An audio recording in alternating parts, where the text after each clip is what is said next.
All the talk at Arsenal right now is about the future of Arsene Wenger, which to be fair has been the topic of conversation for a fair few years now. But the pressure has been cranked up even further on Wenger, with Arsenal out of the race for the top four and embarrassing themselves in the League Cup final against Man City. Fans are longing to know when Wenger will finally walk away from the club, with no answers forthcoming about the manager's future as Gunners manager. Well, Football Manager 2018 has the answer. We've gone 5 years into the future to see exactly how the Gunners are shaping up and whether or not Arsene Wenger is still in the hot seat.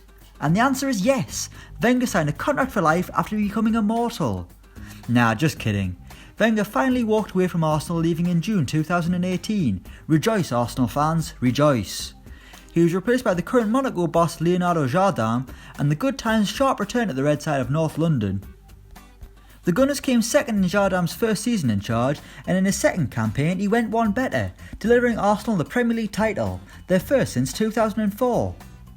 That would be Jardim's only trophy at Arsenal, immediately leaving the club after winning the title and taking the job at Atletico Madrid, with Jurgen Klopp now occupying the Emirates dugout. Sadly though, Klopp has been unable to pick up where Jardim left off, finishing 4th, 5th and then 6th in his 3 seasons in charge of the Gunners. The 2023-24 season started with an embarrassing 5-0 defeat to Stoke City, so let's take a look at who started for Arsenal and who else is in their squad. In goal it's Ethan Horvath. While Petr Cech's form has come into question as of late, he's nowhere to be seen in 5 years' time, retiring from the game in 2020, and rather than taking up coaching, I imagine he's the drummer of some rock band. In his place is American stopper Ethan Horvath, who cost £22 million from Club Brugge in 2019.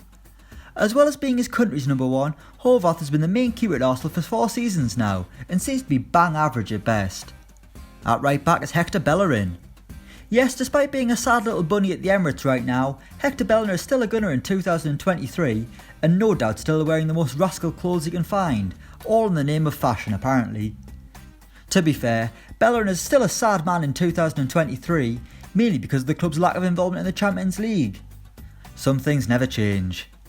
Centre-back is Benjamin Pavard.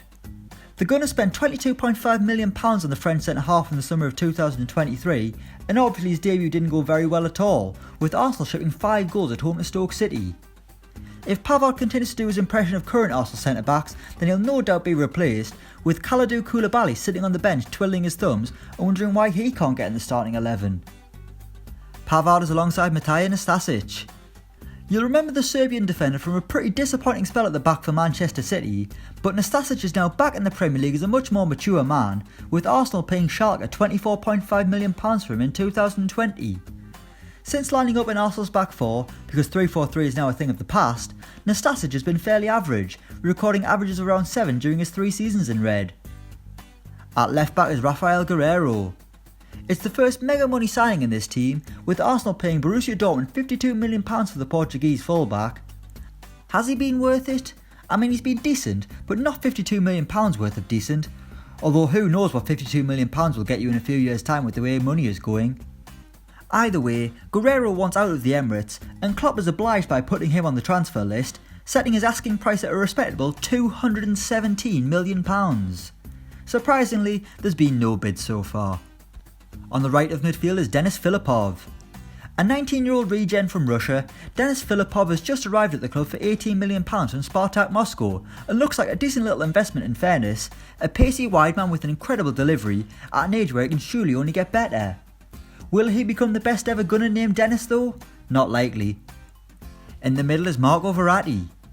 You'd expect this to be another big money arrival at the Emirates, but no, the Italian midfielder didn't cost Arsenal a penny, having just moved to the club on a free after his contract at PSG expired. Speaking of midfielders who've moved clubs for free, that brings us to Jack Wilshere and Aaron Ramsey. Now aged 31, Wilshere's body is yet to give up on him, but he's had to move up north for some football, joining Huddersfield for nothing in 2021, where he's since suffered relegation to the Championship. While Aaron Ramsey would leave on a free to join Leicester, where he's still allergic to tracking back. Also in the middle is Granit Xhaka. Now here's a surprise, as the underperforming Swiss midfielder is still a Gunner in the year 2023, and he's the club's vice-captain. His best personal season came in the 2020-21 campaign, where Xhaka scored 7 goals, provided 10 assists, and picked up 3 red cards in the process. As for the opening game of the new season, the hammering off Stoke was mainly his fault, with another horror tackle seeing Xhaka get an early bath after just 25 minutes. On the left wing is Christian Pulisic. He's the second American in this side, so I wonder how big a role Stan Kroenke has in signing players at Arsenal, and yes, he still owns the club. Anyway, Pulisic cost 34 million quid from Dortmund in 2019, and to be honest, he hasn't really lived up to the hype.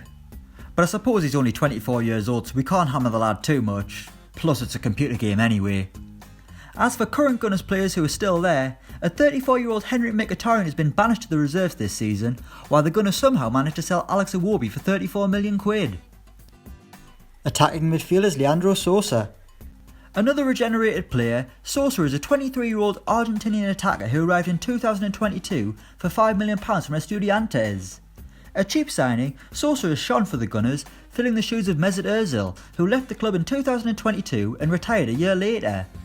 The bug-eyed German is now waiting for a job as a director of football, but Arsenal are yet to bring the playmaker back into the fold. And up front it's Martin Blanco. The third and final regen, Martin Blanco is also 23 and he's also from Argentina. Blanco has just joined Arsenal, costing £4.3 million from Racing Club, but the striker is yet to open his account in red. Waiting in the wings to replace him is Alexander Lacazette, who's climbed the Arsenal ladder, now donning the number 10 shirt and the captain's armband, all at the age of 32.